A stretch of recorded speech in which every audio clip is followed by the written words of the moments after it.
当たり前だよって優しく洗いそっと大きな手がほら出た Hello everyone, I'm Raditia from Vocational High School 1 Glagah Banyuwangi, and I'm here to tell you a story from the far, far away land, the country of rising sun, Japan, entitled Tsuruno Ongaishi. The crane returned the favor.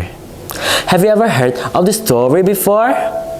Okay, if you didn't, please listen to this carefully. So, once upon a time, there lived an honest young man in the countryside of Japan. One day, while he was tilling a paddy field, a crane suddenly flapping down from the sky. It was a white crane with truly beautiful feathers.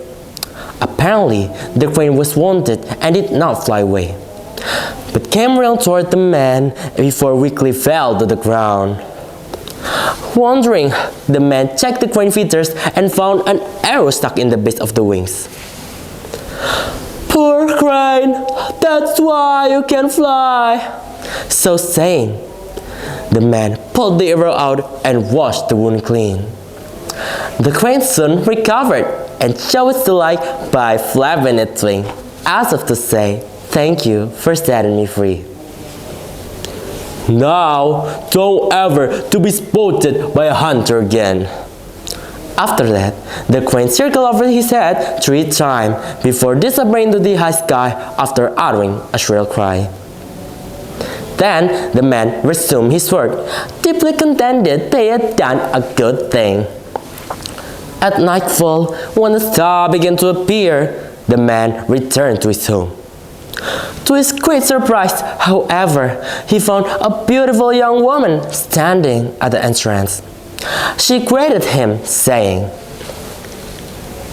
"Thank you for your day's hard work." Startled, he wondered if he was entering the wrong house. But the woman said with a smile, "Don't worry, this is your home and I'm your bride." The man shouted, "I don't believe it. I am so poor. No woman will agree to marry me. And besides, I have only enough rice to feed a single person." "Don't worry, I have rough rice." So saying, the woman took out rice out of a small bag and began to fix supper. The man finally consented, saying, "So strange that you should force me to marry you. Well, do what you like."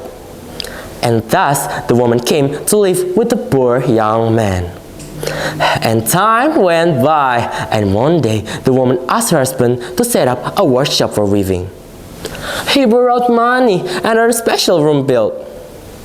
Then the woman entered the room, saying, "Please never look in here for 7 days." And after 7 days, the woman came out of the room, and she looked somewhat haggard. But held in her hand was a roll of resplendently beautiful cloth, such as he had never hoped to see. Then the woman told to the husband, "Please take this to the town market. It will sell for exactly 100 ryo." The next day, the man went to the town market, and the cloth brought a surprisingly high price, just as his wife had said. Startled and delighted, he hurried home. Upon reaching home, he found his wife already closeted in the workshop. Still, he wondered, how can she weave such a beautiful cloth, apparently without thread? Soon, he could no longer hold his desire to see her, and stealthily peeped into the workshop, breaking his promise never to do so. To his great surprise, he could not find his comely wife there, but only a crane was weaving cloth with feathers plucked from his body. Promptly realizing that the man was looking in, the crane staggered toward him and said, Oh, my dear husband, yes, I am the queen who was saved by you. And to repay your kindness, I have so far served you on the shape of a woman. But because you have seen everything, I can no longer serve you. But please take this half-finished cloth and regard it as myself, and keep it dearly. After that, the queen flew up with the remaining wings and vanished into the sky, never ever to return to the man. So, what a beautiful story, ain't it? So heartbreaking. By the way, the moral of the story is to never break a promise, because it will hurt someone's feeling and also hurts you, because karma is real. Anyway, thank you so much for hearing my story. Thank you so much for listening. I hope you all have a great day. And for the last time, thank you so much. So long. Sayonara.